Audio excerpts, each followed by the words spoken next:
Bonjour à tous, nous sommes ravis de vous retrouver ici aujourd'hui. Donc bienvenue dans notre web-série habituelle, La vie de l'apprenti, épisode 3, l'hébergement de l'apprenti. Donc aujourd'hui, je suis accompagnée déjà de Marie Charon qui est responsable sourcing dans le département du 16. Bonjour.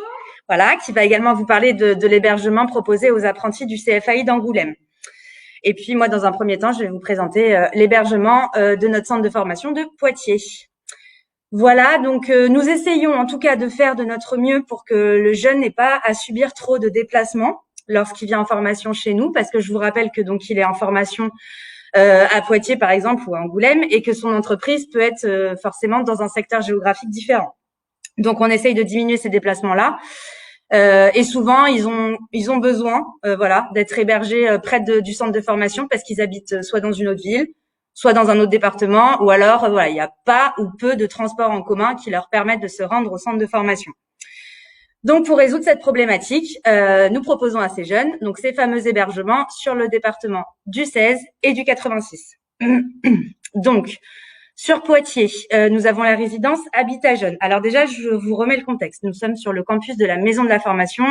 Là, donc, où sont nos ateliers de production, où sont nos salles de cours. On a également notre self, notre sandwicherie, nos salles de pause. Et puis juste, voilà, un petit peu plus au fond du campus, nous avons cette résidence Habitat Jeune. Rapidement, on a une ligne de bus, la ligne 1, pour ceux qui sont de Poitiers, qui connaissent les lignes Vitalistes, la ligne 1 qui va directement de la gare à la maison de la formation selon la circulation, 10-15 minutes. Mais voilà, on est sur une ligne directe, en fait, tout simplement, donc très accessible pour les jeunes qui arrivent à la gare de Poitiers. Ça, c'est important de le notifier. Donc, cette résidence Habitat Jeune s'appelle l'Amarrage et elle fait partie de l'association Le Local, qui est située au centre de Poitiers. Donc, elle accueille des jeunes de 16 à 30 ans ayant un projet d'insertion professionnelle, donc soit à travers l'emploi, soit à travers la formation.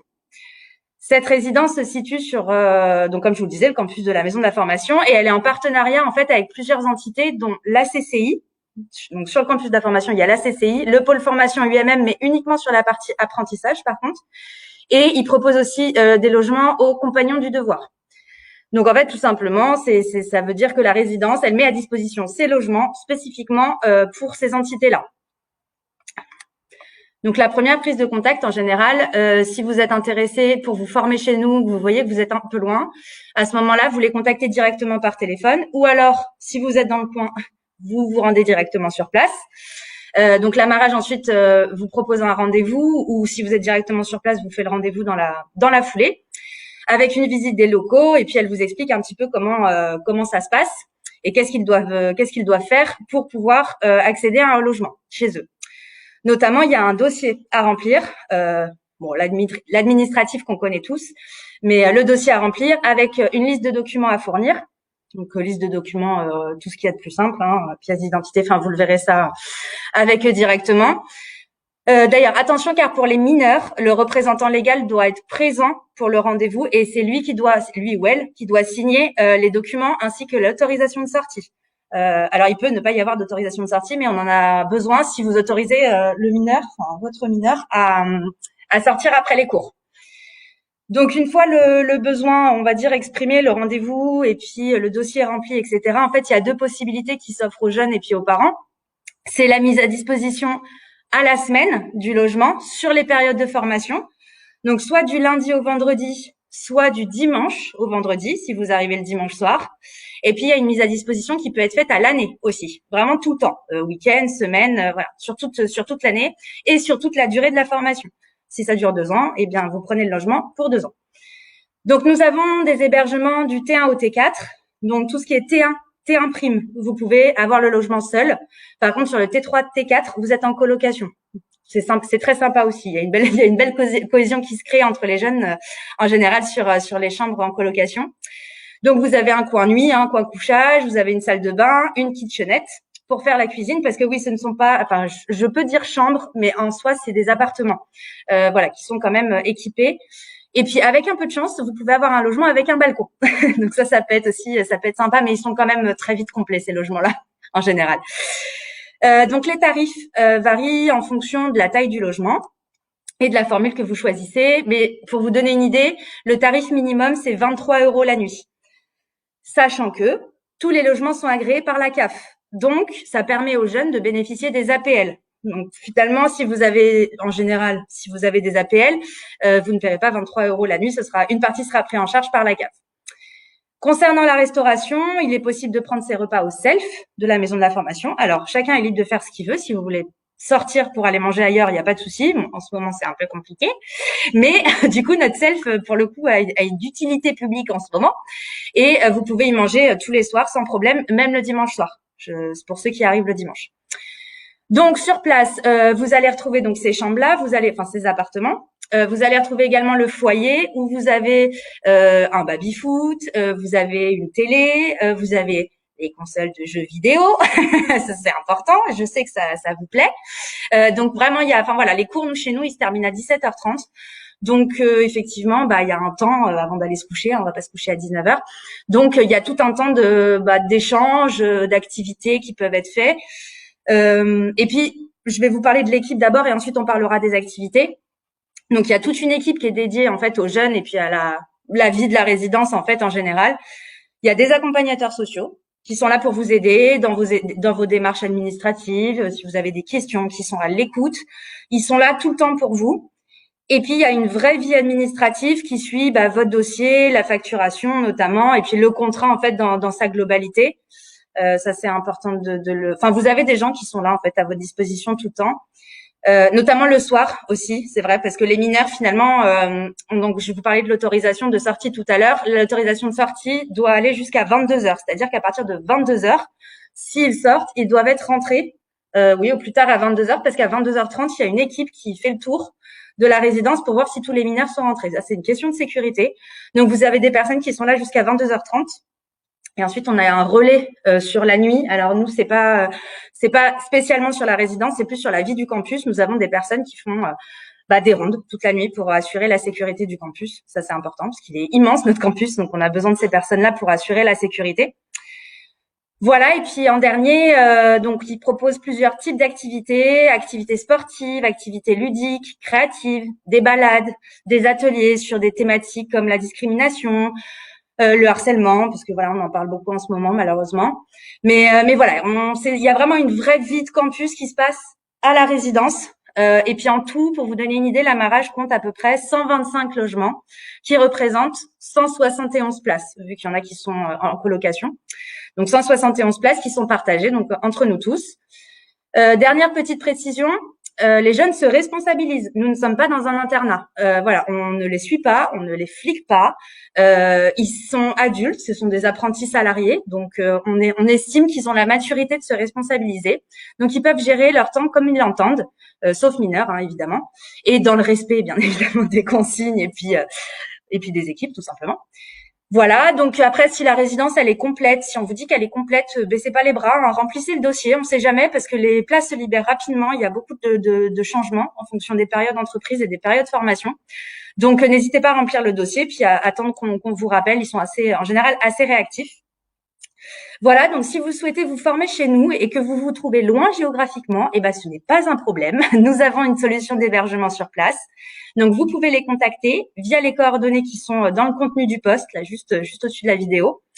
Et puis, vous pouvez voir avec eux les places disponibles. Veut dire visiter notre centre de formation aussi. On vous fera visiter l'Amarage. Je fais une petite parenthèse, mais on a nos journées portes ouvertes le 27 mars. Si vous voulez venir y faire un tour pour venir voir tout ça, c'est avec plaisir que nous vous accueillerons. Donc, c'est sur inscription. Donc, restez bien en veille sur les réseaux sociaux. Et puis, maintenant, je vais laisser la parole à Marie pour présenter l'hébergement du campus CCI Charente Formation. Merci. Voilà, donc nous, le pôle formation, il est présent sur le campus CCI Charente Formation dans la zone industrielle numéro 3 à l'île d'Épagnac. Donc on accueille des apprentis sur ce campus et justement ces apprentis qui ont des soucis de logement. Alors tout est dans l'enceinte du campus, c'est-à-dire que finalement il y a les salles de cours, les ateliers, l'hébergement et la restauration. Tout ça, c'est dans la même enceinte. Ce campus, il est accessible très facilement avec les bus. Il a une liaison directe avec la gare et il a un bus également toutes les 10 minutes qui passe en journée.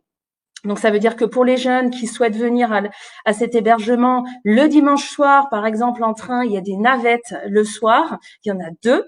Il y en a deux au niveau de la gare qui partent et qui ont leur terminus justement sur le campus. Et puis, s'ils souhaitent prendre le train le lundi matin, pas de souci non plus. On a justement cette navette qui passe devant la gare et qui amène au campus. De la même façon que on peut vous accueillir en train, vous pouvez venir également en bus et le bus a une ligne aussi qui rapatrie sur ce campus. L'accueil se fait, comme je vous le disais, le dimanche soir. Le dimanche soir, il y a ce qu'on appelle une loge. Donc cette loge, c'est du personnel du campus qui vous accueille. Elle vous remet vos clés, elle vous donne donc votre numéro de chambre et puis elle vous permet de rejoindre directement votre chambre. Donc pas de repas le dimanche soir, d'accord? Donc c'est plutôt un accueil qui se fait à partir de 20h. Donc après avoir dîné. L'accueil peut se faire aussi le lundi matin à partir de 7h30, puisque nos cours débutent à 8h30. C'est le même principe, le même personnel qui vous accueille et qui vous remet votre clé. Donc cette chambre, parce que nous, on est sur un hébergement de chambre, vous le gardez toute la semaine. Et si vous êtes présent sur le campus pendant 15 jours, vous avez la possibilité de garder cette chambre pendant les 15 jours. Voilà. Donc, cette chambre, maintenant, je vais vous en parler. Alors, on n'est pas tout à fait comme la résidence Habitat Jeune. On est plutôt sur un hébergement où il y a des chambres individuelles sur plusieurs étages. Hein, voilà, donc des chambres individuelles qui ferment à clé. Des chambres individuelles qui sont plutôt équipées. Alors, quand je dis plutôt équipées, parce que ça reste des chambres, il y a pas de kitchenette par rapport à ce qu'on a dit. Par contre, on a bien sûr le lit, une table, une connexion, Internet. On a également le lavabo.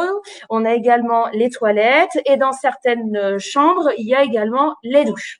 Les douches qui peuvent être parfois, alors pas sur tous, je vous donnerai pas la proportion, mais certaines sont plutôt sur le palier, mais d'autres les ont à l'intérieur. Donc ces chambres individuelles qui ferment à clé, comme j'ai l'habitude de le dire, permettent de réunir dans un bâtiment les personnes majeures, dans un autre bâtiment les mineurs, et ensuite dans un autre bâtiment, donc on est nombreux, les filles. Au total, on peut accueillir, il y a 185 chambres, et sachez que comme ici sur comme à Poitiers, on est plusieurs à partager ces hébergements, et le pôle formation occupe près de la moitié de ces chambres, ce qui veut dire que les jeunes qui sont chez nous sur le campus à Angoulême pour suivre un bac ou un BTS en alternance, ils sont tellement nombreux, voilà, ils sont nombreux et ils occupent près de la moitié. Donc pour rassurer les parents, voilà, les mineurs sont bien identifiés, sont bien encadrés par des surveillants. On a des équipes présentes de la fin des cours jusqu'à 22h15 et à partir de 22h15 jusqu'au lendemain matin, il y a ce qu'on appelle des vigiles de nuit qui, eux, ne dorment pas, mais ils sont bien là sur le campus pour surveiller tout ce qui se passe. Donc, ces mineurs, j'insiste bien parce qu'on a beaucoup de population mineure parce que sur le campus d'Angoulême, vous l'avez probablement vu dans nos précédentes web-séries, mais on a 4 bacs pro. Donc, ça veut dire qu'on a une forte population de jeunes qui sont mineurs. Donc, c'est important que j'insiste là-dessus. Donc ces hébergements, ils sont bien identifiés, ils sont bien encadrés avec des surveillants. Et quand on arrive sur une heure où le sommeil arrive, c'est plutôt le vigile. Et aussi, le vigile, il reste jusqu'au lendemain, jusqu'à 8h30, parce que c'est lui qui se charge du réveil des jeunes. Ça va jusqu'à un accompagnement jusque là. Voilà. Et puis le lendemain, c'est parti. On commence sa vie d'apprenti. Le self est là de la même façon que le soir, il y a une restauration avec le self. Donc d'un aspect un peu pratique, parce que j'ai souvent la question pour les parents, comment ça se passe le repas, comment on paye, comment. Donc effectivement, pour le repas, c'est une carte magnétique qui est nominative sur laquelle vous venez créditer vos repas, donc que ce soit pour le soir et puis pour la journée. Et puis pour la partie règlement de l'hébergement, donc là on est sur une organisation qui est plutôt la CCI, Charente Formation, qui gère cet hébergement-là, d'accord, et qui le met à disposition du pôle formation. Donc, c'est à l'interlocuteur, lorsque vous venez récupérer votre clé de chambre, que vous faites votre règlement. Voilà, en chèque, en espèces, et vous faites un règlement de la nuit, finalement, que vous avez du nombre de nuits que vous avez occupées. Alors, en termes de réservation, ça, c'est vraiment très simple. On offre la possibilité de réserver une chambre à l'année. C'est-à-dire que le personnel de la CCI Charente Formation demande dans quelle classe et dans quel groupe est l'apprenti. Et en fonction de ça, il prend le planning sur l'année. Donc, en gros, on va dire de septembre à juillet, juin-juillet. Et à chaque fois qu'il est présent en centre de formation, il réserve une chambre. Alors, je vous dis pas que vous aurez toujours la chambre numéro 15 toute l'année. Ça, c'est pas possible parce qu'avec le jeu des alternances, ça tourne. Par contre, on essaye au mieux de vous garantir la même chambre sur la quinzaine. On rend les clés le vendredi soir et on les récupère le dimanche soir, même si on a la même chambre. Voilà. Donc, voilà pour cet accueil mineur, les majeurs et les filles. Ensuite, comme je vous parlais de surveillants, ces surveillants ont aussi l'objectif d'animer cette vie sur le campus parce que, comme les cours se terminent à 16h30, on se couche pas tout de suite après. Et donc, il y a plein d'activités. Alors, il y a au sein des hébergements, des logements, il y a un foyer. Donc, ce foyer, c'est baby-foot, c'est effectivement les consoles de jeu. Voilà, c'est vraiment tout ce qu'il faut pour passer un bon moment, un accès télé, etc. Sont organisés un certain nombre d'activités. Alors, avec le Covid, j'ai envie de vous dire qu'on a mis un petit peu ça en parenthèse, mais clairement, il y a une vraie vie de campus parce qu'il y a une association de jeunes qui se constitue. Il y a un bureau des résidents qui est élu en début d'année, avec derrière toute une animation, des propositions, un vrai programme. Donc, c'est du cinéma, quand on peut y aller, c'est des sorties, c'est des laser games, ça peut être des expos. Et puis, on a aussi toute la partie sportive. Parce qu'en fait, juste derrière les hébergements, on a une salle de sport. La salle de sport, c'est une salle omnisport où on fait justement les enseignements d'EPS dans le cadre des bacs pro. Donc, la journée, elle est utilisée par les apprentis avec leurs profs de sport. Et le soir, elle est mise à disposition pour les personnes qui sont hébergées sur le site. Alors, il y a un créneau qui est souvent réservé, c'est le mardi et le jeudi. Donc, c'est l'occasion d'y aller à ces dates-là. Et puis, ce qu'ils aiment bien faire aussi, c'est des rencontres inter-établissements. Alors, parfois, c'est d'autres établissements, d'autres hébergements. Parfois, c'est d'autres établissements scolaires, d'autres établissements professionnels. Donc, ça fait l'occasion de faire une vraie cohésion de groupe, un vrai esprit d'équipe, voilà, moi je suis sur le campus hip-hop, je suis apprentie à la hip-hop, c'est un peu ce qui se dit. Alors même si le nom a changé, on est toujours sur cet état d'esprit-là. Donc ces chambres-là, elles sont très à proximité, hein, c'est comme je disais dans l'enceinte. Donc on circule à pied sur le campus. Par contre, on ne retourne pas dans sa chambre la journée. Voilà, donc ça c'est important de le préciser. C'est vraiment l'endroit pour dormir. Bien entendu, il y a une bagagerie. Hein, quand on arrive en dehors de ces heures-là, on dépose ses affaires à la bagagerie. Donc voilà ce que je peux vous dire. Alors comme on est sur un principe de chambre et Covid oblige, on apporte son trousseau, c'est-à-dire que si on a envie d'emmener la petite couette chaude qu'on aime bien, eh bien on peut. On amène son oreiller, ses couvertures. Bon voilà, si effectivement l'actualité sanitaire évolue, on sera en mesure de vous proposer bien entendu les nouvelles consignes. Mais ça, c'est un coup de fil aux équipes. Alors, on vous donnera également les coordonnées sur le poste, sur la personne à contacter. Donc, à partir du moment où vous savez que vous allez être apprenti, vous avez trouvé votre contrat d'apprentissage et que vous avez des besoins d'hébergement, contactez-nous. Dans l'ensemble, on accueille tout le monde, on a toujours de la place. Voilà, ça c'est important de le dire. On a toujours de la place, on trouve toujours des solutions. On a 200 chambres environ, alors 185 précisément, mais donc voilà, il y a vraiment pas d'inquiétude à avoir. Mais bon, c'est comme tout, faut prévenir, faut s'inscrire, faut remplir une fiche. Et on le disait aussi tout à l'heure, le représentant légal, bien sûr, doit informer l'équipe qui s'occupe de l'hébergement si le jeune va dormir chez un copain ou si le jeune sera exceptionnellement absent. Voilà, donc vraiment, il faut avoir ce contact avec eux. Et puis sinon, dernière chose, ce qu'on a observé beaucoup chez les jeunes, c'est le covoiturage.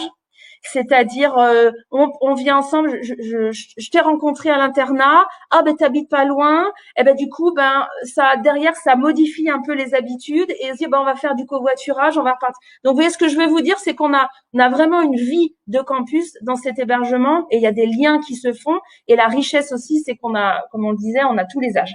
On a tous les âges, donc ça c'est super important. Et puis en termes de tarifs, ce sera peut-être ma conclusion aussi.